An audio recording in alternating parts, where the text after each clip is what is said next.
Salut les gens, c'est Shark pour une petite vidéo. Alors si je commence par ce plan-là, c'est que j'étais très content de le voir. C'est la première marque que je vois. Alors voilà, j'explique. J'ai pris un Blablacar tout à l'heure qui m'a pris chez moi à côté de Roanne et qui m'a amené à Vichy.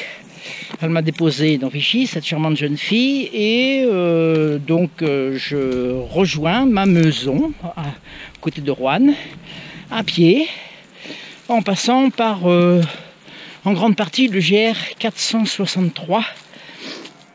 Et puis après, arrivé à la maison, je connais très bien le terrain et je prendrai quelques petits raccourcis. Voilà. Donc, mode minimaliste, sac à dos à 3,5, où j'ai pris, bon, je pense qu'au bivouac, si j'en fais un, je vous montrerai. En fait, j'ai pris ni tente, ni tarpe, ni sac de couchage, ni quoi que ce soit. Pas de bouffe non plus. J'ai un peu à perdre.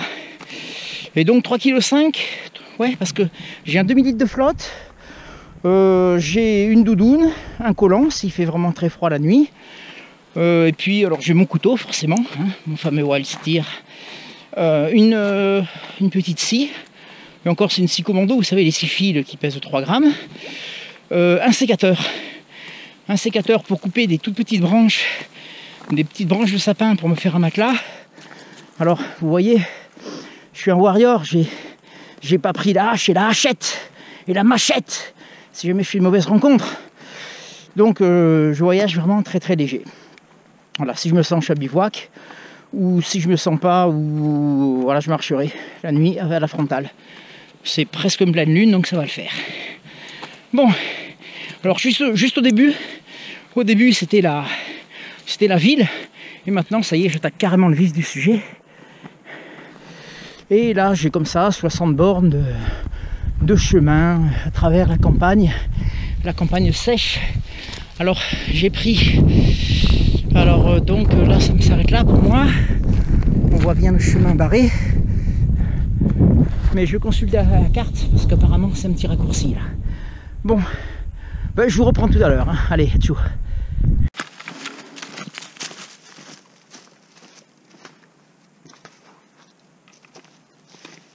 Enfin, j'ai quitté la civilisation. Jusqu'à présent, c'était un peu la ville. Après, ça a été la banlieue, les lotissements, les choses comme ça. Et donc là, je pense que j'attaque directement dans le vif du sujet. Alors, je vais pas mourir de faim parce que j'ai réussi à trouver des noix. Les champignons, on va faire l'impasse dessus tellement c'est sec. Donc, je vais pas mourir de faim. Par contre, mourir de soif. Faut voir, le département est en état de catastrophe naturelle suite à la sécheresse. J'ai pas trouvé grand chose pour boire jusqu'à présent et j'ai bu un tiers de ma bouteille à peu près. Là je me dirige vers un creux, donc j'espère qu'il y a au moins un ruisseau avec une flaque d'eau, ça me suffit, hein. C'est pas trop gênant.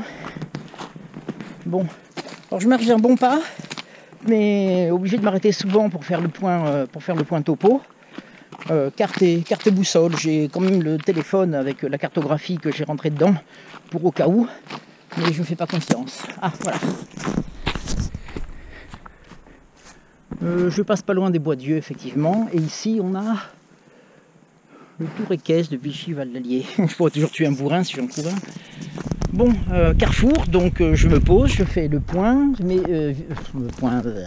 topo, et je poursuis mon chemin. A priori, là, c'est barré. Là, ça me paraît bon. Et puis là-bas, c'est barré aussi. Donc, en fait, c'est facile.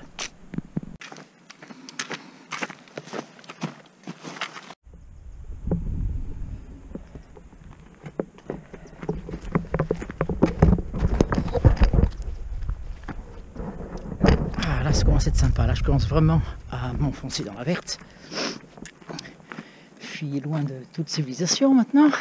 C'est pas pour me déplaire. Voilà, joli paysage. Et je vais commencer à rencontrer les premières forêts de sapins. Et ça m'intéresse si jamais je décide de bivouaquer. Parce que c'est quand même plus pratique pour faire son matelas, pour être discret, pour avoir tout ce qu'il faut qui crame bien. Avec le corollaire, c'est que va falloir faire hyper gaffe, trouver un endroit un peu dégagé et tout, parce que c'est tellement sec en ce moment. À propos de sécheresse, j'ai pratiquement plus de flotte. J'ai voulu la jouer à l'économie en me disant de toute façon j'en trouverai sur la route, mais pour l'instant j'ai rien trouvé du tout.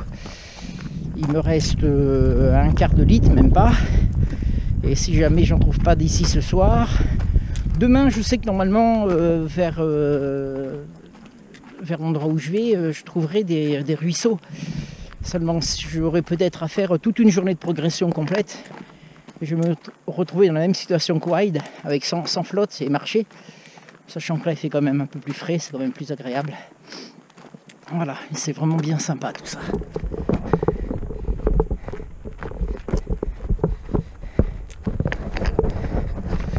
Bon, ben on marche.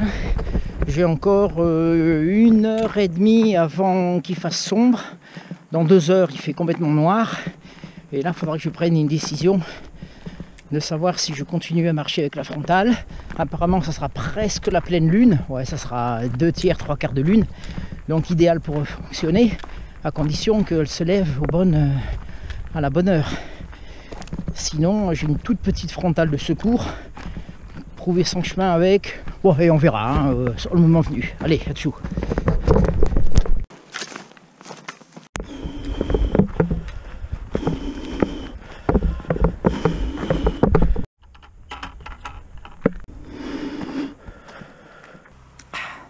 Ben, il était temps. Je commence désespéré, mais c'est bon, j'ai trouvé de l'eau. Voilà. Et moi, je vais. Alors tout à fait au fond, là-bas, on ne voit pas à la caméra, mais il y a des éoliennes. Et ce sont les éoliennes de Saint-Priest-la-Prune, entre Saint-Priest et la Chavanne. C'est là que je vais. Donc tout va bien. Ben, je prends la flotte, que je vais filtrer, hein, naturellement, avec un filtre Sawyer, et puis je repars. Ouais. Alors j'étais parti en mode je n'amène pas de bouffe, puis maintenant, je tombe sur des pommes. Alors les noix, les pommes, je vais pas mourir de faim sur 2 jours. Hein. Bon, en plein hiver, c'est plus compliqué. Mais là, pour l'instant, c'est bien sympathique. Elles sont très bonnes en plus. Allez, on continue. Ouais. Vu comme est le soleil. Allez, dans 20 minutes, il est sous la ligne d'horizon. Ça commence à faire un peu plus sombre. Puis dans 1 heure, il fait carrément nuit. Mais c'est marrant, je suis parti pour marcher encore un petit moment. Autant je marche toute la nuit, puis j'arrive au petit matin à ma maison. On va voir comment ça va se passer. Ouh. Ouais, alors là en fait c'est pas le chemin, mais en coupant le fromage, ça me raccourcit du chemin de 2 km, donc j'ai décidé de prendre un tout petit bout de chemin vicinal.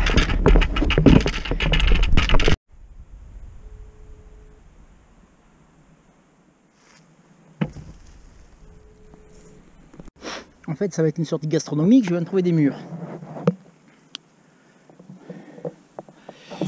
Ah, il n'y en a pas énormément, elles sont un peu sèches, mais ça va me faire un petit apport de sucre. Les bonnes mûres. Ouais, ce qu'on voit à la montagne, tout à fait au fond, c'est le Puy de Dôme. C'est sympa cette vue d'ici. Bon, il va commencer à faire assez sombre. Donc je vais commencer à sortir la frontale, mais qui me servira juste à lire ma carte, parce que on voit bien la lune, elle est pleine demain soir en fait. Donc là, elle est levée, avoir une lune comme ça, il n'y a aucun souci, je vais pouvoir trouver mon chemin vraiment sans problème. Parti comme c'est, je crois que je vais marcher une partie de la nuit là. Voilà, c'est trop génial, je suis trop bien ici.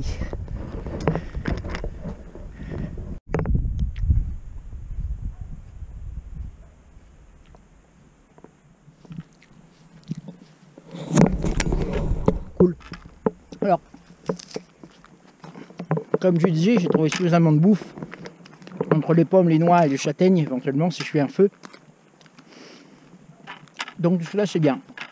Surtout ce que je voulais vous dire, c'est par exemple vis-à-vis de ma tenue. Alors, j'ai plein de super pantalons de rando, des vestes, de Hagloff, Fjallraven, vraiment du super matos. Mais honnêtement, pour marcher avec un treillis comme ça, c'est trop bien. J'ai des grandes poches de partout. Ben, y en a une qui est remplie de pommes. Il y en a une qui est remplie de noix, de châtaignes, de tout ce que je peux trouver.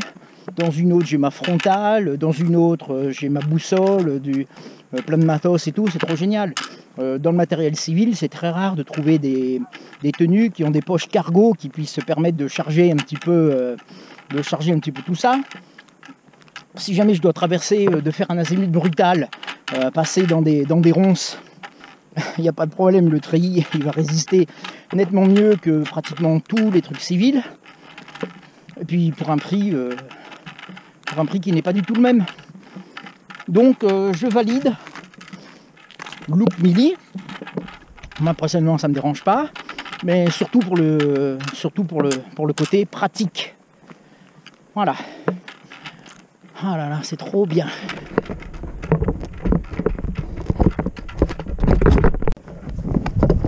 Alors je sais pas si avec la frontale on va voir grand chose là. Bon, de toute façon je ne serai pas mort de soif, hein. Là il y a un étang. Impeccable. Bon, je vais pas amener de quoi pêcher. Si j'étais vraiment en mode survie, j'aurais pris plus de temps et tout, j'aurais pris un peu de matos pour pêcher, mais là c'est pas le but. Voilà, comme quoi en France il y a beaucoup d'endroits où on peut marcher, même si on désespère des fois, on finit toujours par trouver un abreuvoir à vaches, un étang, une rivière, même s'il n'y a pas grand chose, une flaque d'eau. Si on a le matériel pour purifier, ça le fait bien quoi. Ben moi je suis parti pour marcher encore un petit moment. Voilà, bien sympa. Bon, ça fait un peu frais quand même, c'est pour ça que je pense que sans sac de couchage, sans tente, sans rien, si j'arrive pas à faire un petit feu dans un coin, m'abriter du vent, mais il est possible que je me peine un peu quoi. Voilà, allez, on marche, quitte à marcher toute la nuit. Voilà, je suis super content parce que je viens de trouver j'ai fini pratiquement mes pommes, il doit m'en rester une. Puis là j'ai trouvé des poires. Donc je me gave. Je sens que c'est les toilettes qui vont gueuler demain je pense. Mais donc j'ai trouvé des pommes, des poires, des noix, des châtaignes. Je pense que je vais être obligé de m'arrêter parce que là il doit être 9 h, ça fait 6 heures que je marche. Je commence à avoir mal un petit peu partout.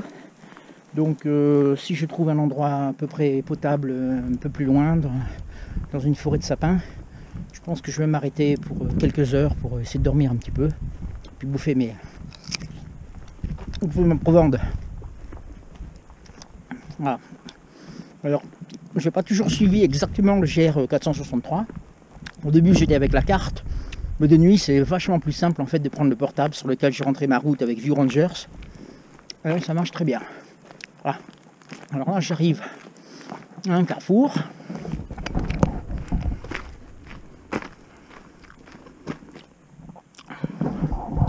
Bah si j'en doutais, le GR463 il est par là. Ah ben, on y va. Bien, voilà où m'a amené le GPS. Enfin, j'ai chanté le GR63 463 pour gagner quelques kilomètres. Par contre, je vais traverser ça. Oh, le guet, il est pas bien méchant, hein. J'ai des bonnes godasses, je vais pouvoir les tester. Ce qui tombe bien parce que j'ai pratiquement fini ma flotte de réservoirs à vaches. Donc il en reste presque pas, alors je vais la vider puis la remplir avec de l'eau de rivière toute propre. Voilà. Comme quoi, quand on part en rando, on n'a pas besoin de prendre 2 ou 3 litres de flotte. Là j'ai pris un demi-litre. Bon, à la limite, j'admets qu'au début ça aurait pu être un peu juste. Donc on prend 2 bouteilles de 50 centilitres. Mais en règle générale, c'est pas la peine de prendre plus, même en période de sécheresse. Voilà, une bonne eau magnifique. On va peut-être trouver des truites dedans. Bon allez, ben, je remplis ma flotte et puis je continue à progresser parce qu'en fait je suis pas arrivé encore. Hein. Je sais pas si je vais pouvoir marcher toute la nuit, mais on va voir. Hein.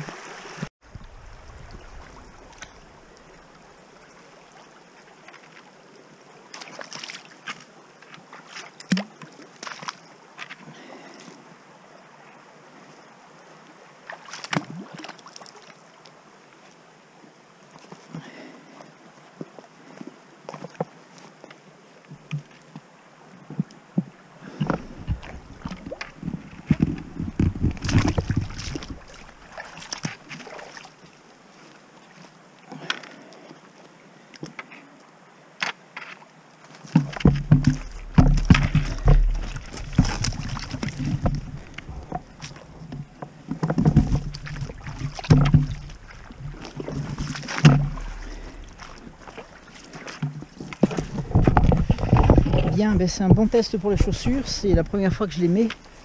Enfin, exactement la deuxième fois. Je les ai mises hier pour une petite marche de 10 km. Et là, j'en fais à peu près 60. Alors, c'est des Decathlon, les Fort Class 700. Ça commence à être du matériel sérieux déjà. Elles sont pas mal du tout pour 130 €, je crois. C'est vraiment du matériel qui marche pas mal. Elles sont assez confortables et apparemment parfaitement étanches parce que je suis allé pratiquement en haut de la tige. Ce sont des médiums. Ce sont des médiums et elles n'ont pas pris un pet d'eau. Heureusement parce que j'ai encore 30 km à faire peut-être. Et je pense que les pieds mouillés, ça aurait été spécial quoi. Voilà, donc content des chaussures. Alors c'est pas des chaussures, enfin c'est des chaussures de trek, c'est pas des chaussures de randonnée à la journée pour faire quelques kilomètres, parce que là ça commence à être limite chaussures de montagne quoi. Pratiquement, elles sont peut-être pas cramponnables, mais là on n'en est pas loin. Voilà, il y avait le modèle 900 aussi, mais là il se rapprochait trop rigide, trop du modèle montagne. Ça c'est du matos sérieux, j'en suis assez content. Voilà, bon, je continuerai à vous parler un petit peu du matériel au fur et à mesure de ma progression. Et si je fais mon bivouac, je vous montrerai un petit peu ce que j'ai amené. 3,5 kg de matériel avec la flotte. Voilà. Bon. Non, c'était juste pour rigoler quand je vois des gars qui partent avec des sacs à dos à 20 kg. Là, ça me fait... J'hésite entre rire et pleurer en fait quand je vois ça. Alors j'ai pas pris de machette ni de hache non plus. Je vois pas, mais bon. Voilà, il y en a peut-être qui m'expliqueront un jour à quoi ça me sert. Bon allez, là, je commence à avoir les yeux qui fatiguent avec cette lumière là. Alors bon, là je mets la lumière uniquement pour la vidéo, mais avec la pleine lune, quand je suis sur terrain dégagé, j'en ai pas besoin. Et sinon je fonctionne avec la lumière rouge.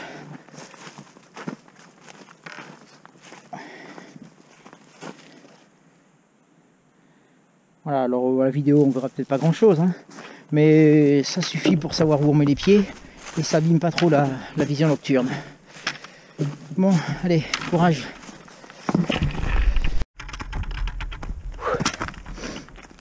Minuit passé, ça fait 9 h que je marche. Là, ça grimpe pas mal. J'arrive bientôt aux éoliennes de Saint-Priest-la-Prugne. C'est au-dessus. Bon, je sais pas combien de bornes j'ai fait, mais après je pense qu'il me restera 25-30 maximum à peine. Je sais pas si je vais être capable de marcher toute la nuit comme ça. J'ai plus beaucoup d'eau, comme je grimpe il y a peu de chances que j'en trouve en haut, donc je vais un peu la rationner. Voilà, sinon c'est bien sympathique. Bon, je vous fais pas un panorama, hein, on verra pas grand chose. Allez, je marche. De toute façon, si je m'arrête pour faire un feu, un petit bivouac, pour dormir un petit peu, ça sera en haut, histoire que le matin, j'ai pas une grimpette à me passer, à me payer d'entrée de jeu, que j'ai un peu de descente. Je crois que la descente, ça me fait encore plus mal que la montée. Bon. Allez, sur ce, on marche.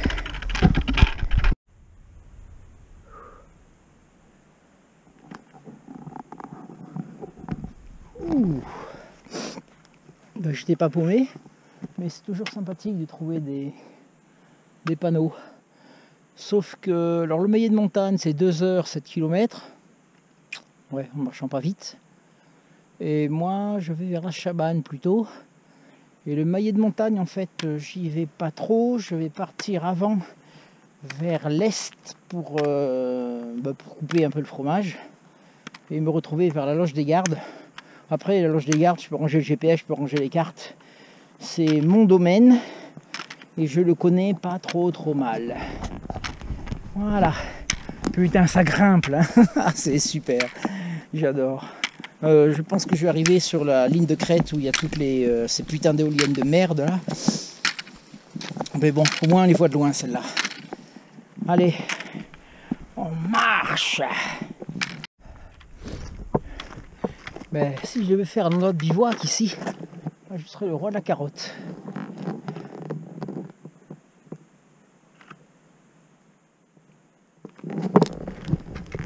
du sapin, des fougères pour me faire un matelas de 20 cm bien épais, des feuilles sèches de partout, du bois pour faire... Alors le feu par contre un peu chaudard dans les bois, mais autant je me mets au bord, c'est pas trop passant ici, autant je me mets au bord, j'allume le feu sur la piste, puis moi je le mets juste ici là, juste ici avec un matelas de branches bien épais. À part les braconniers, je vois pas qui va venir me faire chier ici, hein. C'est sympa. Ouais, là vraiment ça peut être un endroit de bivouac très très sympa ici. Sauf que je marche à la place.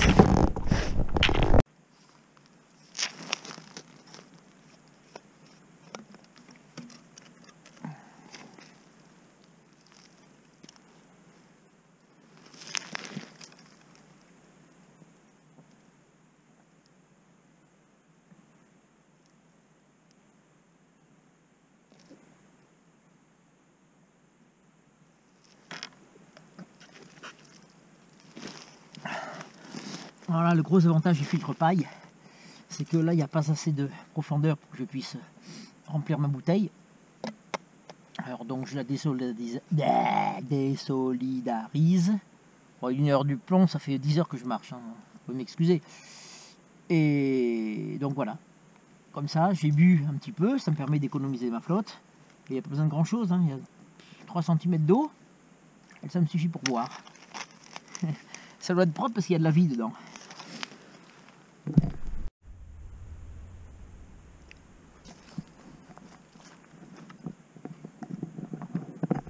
Ah ah, voilà qui m'intéresse. Alors moi ce qui m'intéresse c'est la loge des gardes à 13 bornes. Après pour rentrer chez moi, bon mais je connais le terrain, il y aura encore une belle bombée, mais 13 bornes jusqu'à la loge des gardes, ce qui me fait 2 heures et des brouettes. Ouais, sympathique, sympathique. 13 bornes loge des gardes, cool. Ça va être par là. Il n'y a qu'à suivre les flèches. C'est parti. Alors bon, là, naturellement, moi je mets la lumière que pour la vidéo.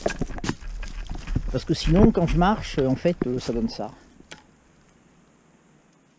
Voilà. Alors je suppose que vous y voyez rien, de toute façon. Moi je vois pas grand chose, mais ça suffit. Avec la lune qui éclaire un chemin qui est de couleur claire, en fait ça suffit bien. Il n'y a pas besoin de beaucoup de lampes, uniquement pour regarder sa carte, regarder les indications. Et éventuellement, quand il n'y a pas de... Quand on est bien dans les bois, bien de sapin, bien touffu, pour regarder où on met les pieds. Et encore là, je mets que la lumière rouge. La lumière rouge pour pas m'abîmer la vue. Voilà. Allez, il est à peu près une plombe du mat. À plus.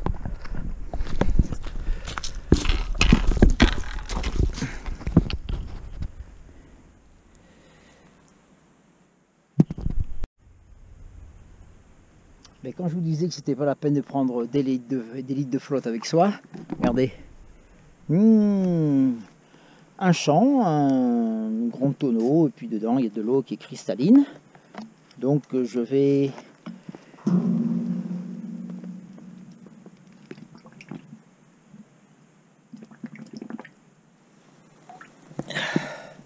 et voilà, je suis reparti pour un tour en fait. Là j'ai une pensée pour ces putains d'enculés de forestiers de merde. Ils ont complètement massacré tout un secteur. C'est même pas à exploiter le bois, c'est que ils ont tout défoncé avec leurs machines. Et alors surtout, ces fils de pute, ils ont coupé le GR en fait. Ils ont massacré le chemin du GR. Ça fait que là je suis complètement paumé. Ça fait 1 heure que je sais pas trop quoi. Je suis dans un massacre. Oh, j'ai pas filmé le plus beau, hein, j'aurais dû. C'est devenu des marécages, des tas de terre, de trucs. Et enfin bref, là je suis complètement paumé. Il y a des moments que j'avance à peu près à 1 mètre minute. Et là, je suis dans la verte. Ma carte est naturellement sans point de repère, ne sert à rien. Alors je suis une direction géographique approximative pour essayer de retomber sur un chemin. Mais si je tenais les putains de forestiers de merde qui ont massacré complètement tout un secteur et surtout un chemin de randonnée, alors là je dis mais je ne sais plus où je vais. Voilà, là ça fait une demi-heure que je me bats là-dedans. Je vais pas filmer les ronces, c'était le meilleur quand même. Bon, allez, je garde mes forces pour marcher. Hein. Mais je les hais, ces fils de pute là.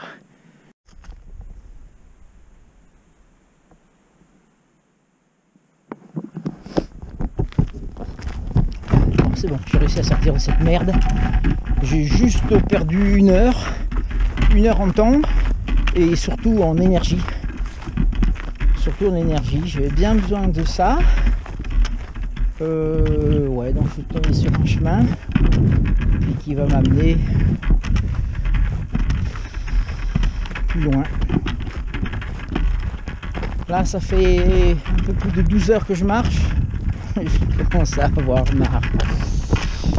Ça commence à être long.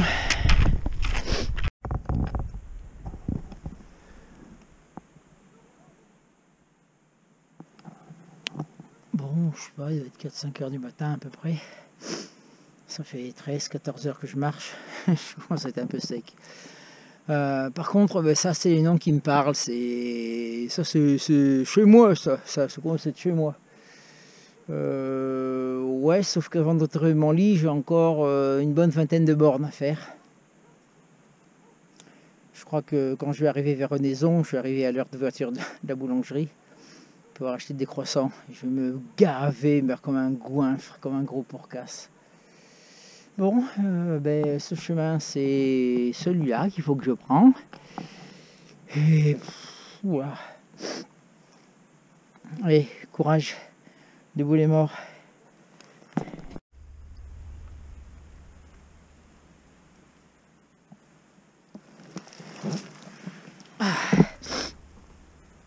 Cette fois-ci, c'est là que j'ai fait mon ravitaillement en flotte.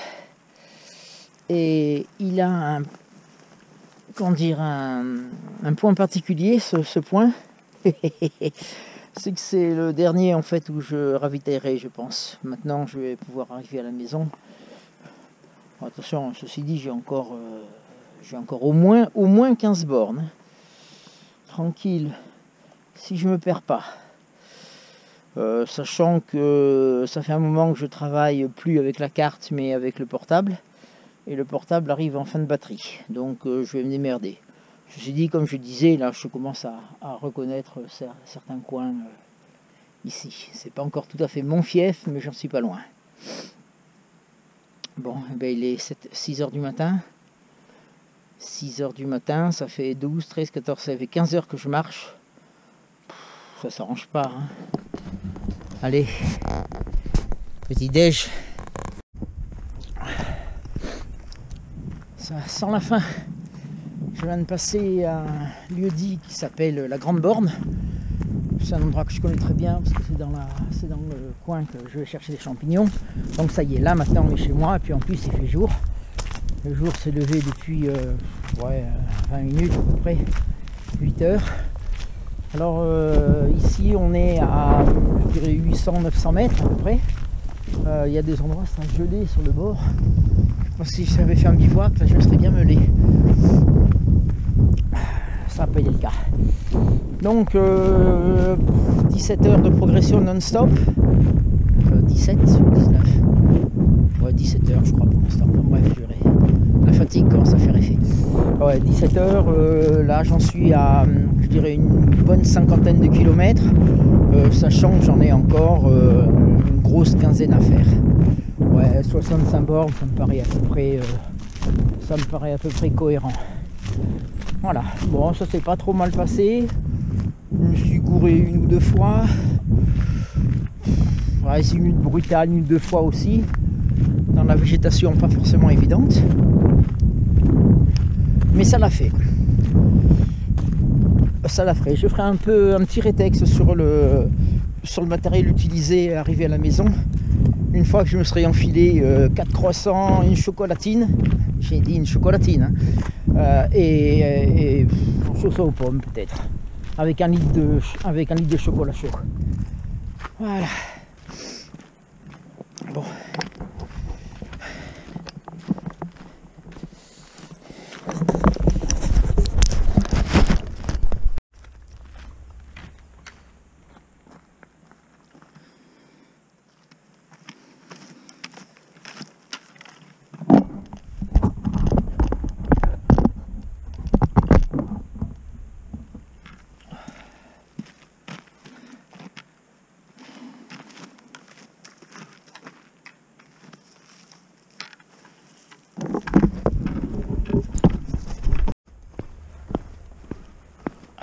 Ouais, 19h non-stop dans le pied.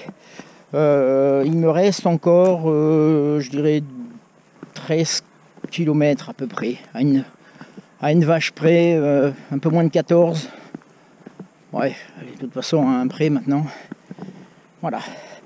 Alors moi qui comptais faire une razzia à la boulangerie sur les croissants et tout, en me disant je vais me faire un petit déjeuner d'enfer, je vais attaquer directement par l'entrée du repas de midi là. Ouh. En entrée je vais prendre une aspirine déjà, puis après pour le reste on verra. Voilà, et là on est chez moi.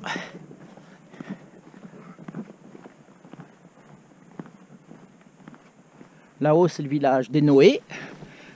Là-haut, encore plus haut, tout à fait sur la ligne de crête, c'est ces putains d'éoliennes de Renaison. Et puis voilà. Alors donc, comme je disais, je suis pas mort de faim. J'ai trouvé des châtaignes que je n'ai pas mangées naturellement. Alors des noix, des pommes, des poires. Ouais, des noix, des pommes, des poires et des châtaignes que j'ai ramassées. Les champignons, pour l'instant, il n'y en a pas. Je viendrai peut-être la semaine prochaine. Ils ont prévu de la pluie le week-end, donc la semaine prochaine, ça devrait aller. Bon, alors maintenant, j'ai plus que du bitume jusqu'à l'arrivée.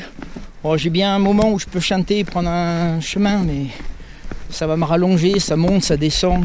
J'ai vraiment envie de rentrer, là, j'en peux plus. Voilà, bonne expérience, à plus. Ben, je suis rentré, donc comme on disait, Vichy-Roanne, 21h de progression non-stop et 65 km à peu près. Alors quand on fait le calcul, effectivement la moyenne n'est pas extraordinaire. Un gars va me dire ben ouais mais Vichy-Thiers ils mettent 10 heures à peine, etc. Sachant que on peut pas comparer en fait.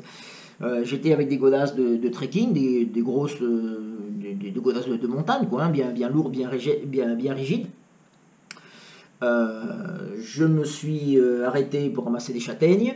De toute façon, je me suis arrêté très souvent pour faire le point en topo, à chaque carrefour, regarder si on est bien là, prendre la boussole, prendre la carte, prendre le GPS, le téléphone, etc. Donc obligé de faire ma topo de nuit avec du matériel qui permet pas de courir ni rien. Donc la moyenne, c'est vrai qu'un randonneur de jour sur un chemin, il fait à peu près du 5 km/h. Là, je dois être entre 3 et 4 km/h à peu près. Donc, c'est pas le but. Voilà, alors donc, en matériel, alors j'avais cette petite Petzl qui fait très bien qui a rempli très bien son office, avec une petite lumière rouge qui permet de progresser sans s'éblouir la gueule. Assez puissante, très légère, rechargeable par port USB, vraiment une très bonne petite frontale. Alors sinon dans mon sac, qu'est-ce que j'avais? En fait je m'en suis pas servi, hein, mais bon, c'est ce que j'avais amené au départ. Alors, dedans j'ai des papiers, une petite scie fil. Ouais, j'avais parlé de scie commando, c'est ça, c'est des petites scie fil qui permettent de couper des branches à peu près comme ça, si j'avais eu besoin de me faire un abri ou un truc comme ça. Bon, une paire de lunettes, tout matériel, voilà. Alors sinon à l'intérieur j'avais mon EDC avec en fait c'est une petite trousse de secours avec 2-3 bricoles, un sifflet, un briquet, De l'arnica, très important, de l'arnica en homéopathie, quand on se tord une cheville ou un truc comme ça, tout de suite on prend des granules d'arnica, c'est vraiment pas mal. Puis le reste, bon, c'est un peu des compresses, une ouverture de survie. Moi j'ai rajouté de la gauze en cas de blessure hémorragique un petit peu importante. Donc voilà mon petit décès. Si j'avais dû faire le bivouac, mais comme je dis tout le temps dans mes vidéos, il faut dormir au chaud et au sec, donc avec des vêtements secs et propres, donc une paire de chaussettes, une doudoune, un duvet, des gants qui ont servi de doublon en fait parce que je n'avais pas fait gaffe, mais j'en avais dans mon treillis, donc mais j'ai porté ça pour rien. Un collant, un peu épais en laine. Je rappelle que j'ai pas de sac de couchage ni rien, donc si j'avais dû dormir par terre comme ça, je pense que ça aurait pas été trop, quoi. Très important pour le haut, j'ai pas mal transpiré avec l'autre truc, donc j'aurais mis un truc sec pareil, c'est du Décathlon, c'est du Mérinos, c'est de la laine, c'est encore ce qu'il y a de mieux, quoi. Et j'avais prévu un poncho de survie, c'est un peu comme une couverture de survie, mais moins, qui craque moins, le tissu est un petit peu plus épais, on peut le réutiliser. Là, comme ça, on se cale contre un arbre, on se met en boule, on met ce poncho par-dessus, et s'il fait froid, ça coupe du vent, ça coupe de la pluie, et bon, voilà, ça aurait pu éventuellement servir. Mais ça n'a pas servi. Et puis alors, moi, je l'ai amené, je ne sais pas trop pourquoi, ben, c'est une pelle pour cacher les popos. C'est toujours vachement agréable quand on est dans la nature et qu'on trouve des déchets un peu partout. Avec ça, on creuse un petit trou, on enferme, on creuse un petit trou, on met sa merde dedans, c'est le cas de le dire. On recouvre avec un peu de mousse, voilà, c'est invisible, mais j'en ai pas eu besoin non plus. Donc voilà, et donc qu'est-ce que je rajoute dedans? Ah ouais, super, un truc pour la GoPro qui n'a pas servi. Et là, mon chèche, j'avais tellement chaud au départ que je l'ai viré. Et un sac à dos ultra léger. Il est vraiment très très léger. Bon, il n'y a pas besoin qu'il fasse plus de volume. Et tout ça pour 3,5 kg. Voilà. Sur moi, j'avais mon couteau. Je m'en suis pas servi, mais c'est un truc, quand je pars en rando, j'ai mon couteau. Et puis ma boussole, le porte-carte, et puis 2-3 bricoles. Voilà, donc sur une rando, vous voyez que c'est pas la peine de se charger comme une mule. On souffre moins des hanches, souffre moins des genoux, des chevilles, de tout ce qu'on veut.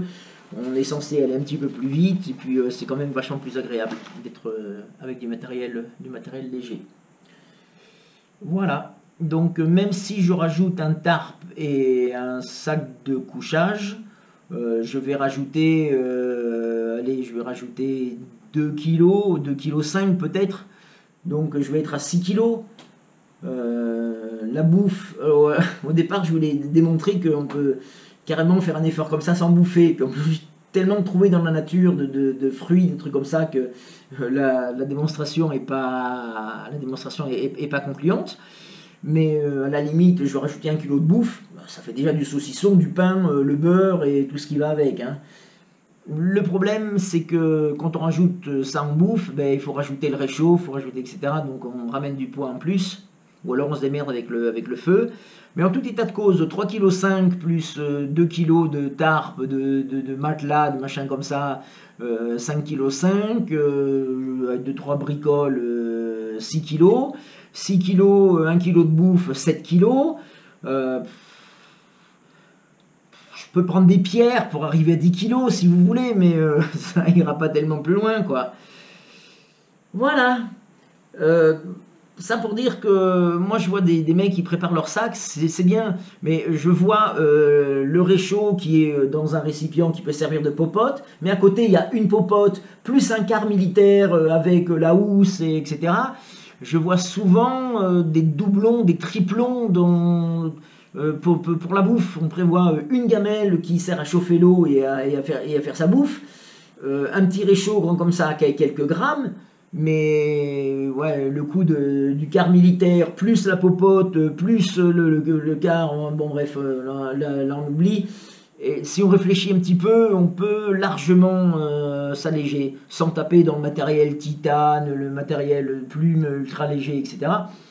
Voilà, des petits trucs de bon sens qui font que moi je ne comprends pas pourquoi quand on fait une randonnée toute une journée, un bivouac et on rentre le lendemain, ce qui est le cas de 95% des gens, qu'on arrive à plus de 15 kilos. Non, on arrive à 10, 11 et 12 kilos en plein hiver si on prend un gros duvet, mais pas plus. Pas plus. J'étais dans ce cas moi aussi, hein, il y a 15 ans, j'avais des sacs à 18 kilos. Bon, ben, maintenant j'ai des sacs en dessous de 10 kilos. Voilà. Bon, mais je monte le film et puis je vous envoie ça.